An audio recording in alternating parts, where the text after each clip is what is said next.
Which means it's time for our weekly box office report brought to you by our friends at AMC Theaters.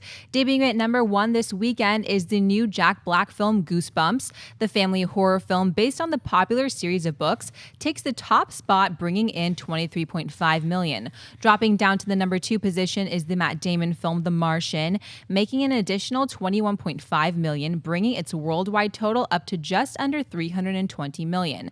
And third is the new Tom Hanks film, opening with $15.4 million. In fourth spot is the new horror/romance film Crimson Peak, taking an additional $12.85 million. And rounding out the top 5 is the animated film Hotel Transylvania 2, making an additional $12.25 million for a worldwide total of over $267 million. John, what stands out to you about this week's box office report? Well, there are a couple things, but I mean, obviously, kudos to Goosebumps. I think most of us saw that Goosebumps was going to come in number 1. Not by much. Not by much, just by a couple of very thin $1 million. The Martian almost got 3 weeks in a row. But actually what stands out to me is the continuing struggles of The Walk.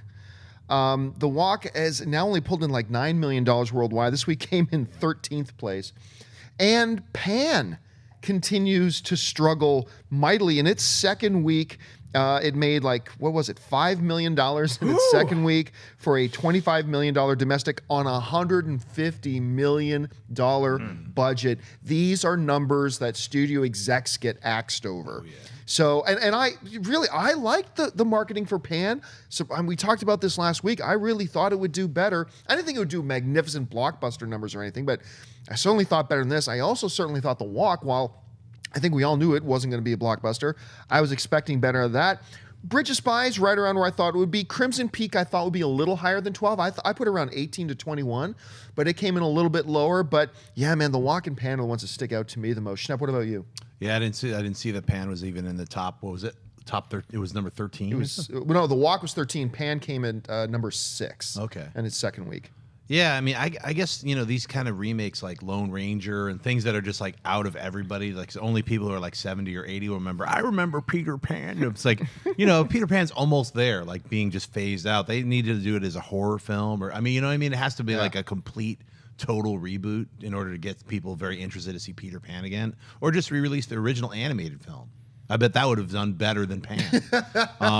But yeah, Goosebumps, you know what? I didn't really like it when I saw it, but I get why it's a success and why some people like it, because it's definitely it's age down horror. It's for like kids 8, 9, 10 and their families. So families can take their kids to go see this. It's a lot of fun, and it's a movie that younger kids can watch slightly older versions of themselves, like, oh, those kids are in high school and they're having adventures. I think it plays into that world. I can't wait till I get in high school and I can fight the werewolf. Totally. That's exactly why I think it's a success. No, I'm just quoting Mark Ellis from like yesterday. Well, that's right. Yeah, sorry. I remember he said that. I'll have my driver's license. It's going to be sweet. You know what strikes me? Well, first of all, it's another weekend and another swing and a miss for old Mark Ellis guessing the box office numbers, because I did horrible this week. I did get Goosebumps at number 1. The Martian might be my favorite movie of the year. I did not expect it to be holding on as well as it is, and I love it. I am so excited that people out there are experiencing this movie in a theater the way it should be seen. Yeah. Crimson Peak is the big disappointment to me, because I didn't like the movie that much. I thought it was okay. It was entertaining, but Guillermo del Toro, it's like you didn't need this to happen. If you're trying to convince a studio to give you enough money to make Pacific Rim 2, you didn't need a movie like this to come out around Halloween and still do as poorly as it did. It got its ass kicked by Goosebumps, and it's because families want some sort of scary, family-friendly thing to go see, whereas Crimson Peak didn't look like that, and by the time it came out, it wasn't even playing as a horror film that much, so people are going to save their horror dollar to go see maybe even Paranormal Activity, The Ghost Dimension, or something like that. So Goosebumps, I think, deserved to win because of the broad audience appeal that it had, and I'm happy to see The Martian hanging in there.